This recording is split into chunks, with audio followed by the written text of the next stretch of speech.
Well, as it stands this Friday, 13 Australians have now lost their lives to the coronavirus. And not only that, but almost 3,000 are confirmed to have the killer disease. Yeah, they're alarming statistics, but one of Australia's top scientists says harsh distancing measures are working. Peter Doherty is a Nobel Prize-winning immunologist, and he joins us now from Melbourne. Peter, good morning to you.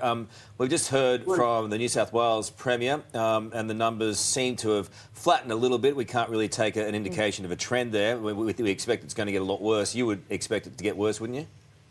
Oh, it will definitely get worse. It will get a lot worse. But if people comply with the requests that are being made of them, then we can expect it to flatten in maybe 2 or 3 weeks.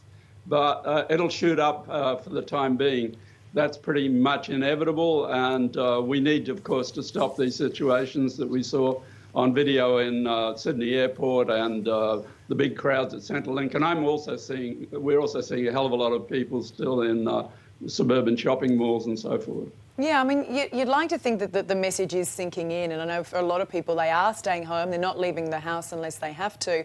But what were your thoughts when you saw those pictures from Sydney International Airport yesterday? Well, I thought it was kind of sad that we hadn't sort of got our act together to ensure that didn't happen. In fact, in a way, it would have been better to just let them come straight through and insist on self-isolation, which is what they're supposed to do. You certainly don't want people jammed together under any situations.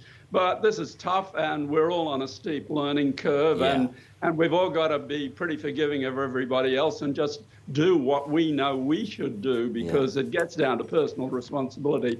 I agree with you. A lot of people are taking this very, very seriously, but they do find themselves in situations like in a supermarket where sometimes things get a bit out of their mind, I think.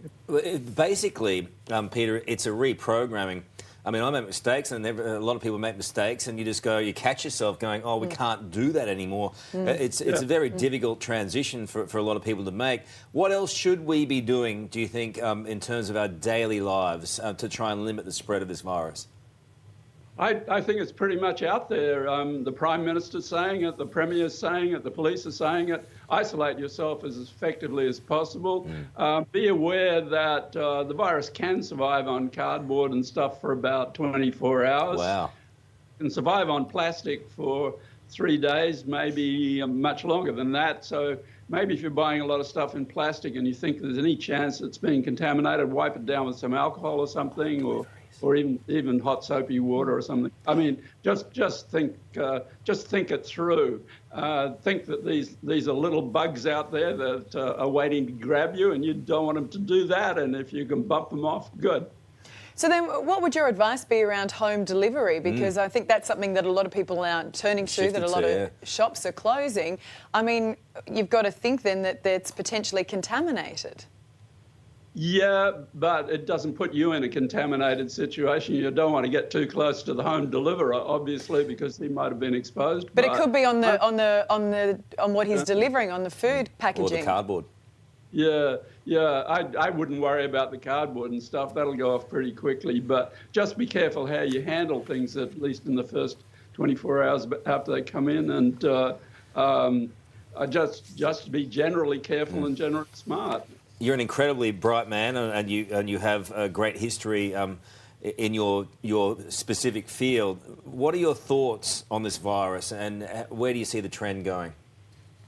The trend line will go up for infections. We'll lose a lot of people. We've got a lot of old people in our society. There's no doubt that there's no way we can stop it at this stage, I think. So we've just got to be prepared for that. But the more we can flatten this out, so that the severe cases get spread over a longer period, the more people can get access to ventilation and so forth, which some of us will need. And no, I mean, in my age group, the incidence of severe disease, I'm 79, is much higher, but by no means all people in that age group are getting severely affected. And I think the American figures for this age group are about 30% hospitalisation. Really good to talk to you, Peter. Thanks for your expertise. Thank you for joining us. A calm voice, even though the stats are pretty alarming and everything. I think it's worth talking to people like you who know your stuff. Thank you so much for your time today. Appreciate it.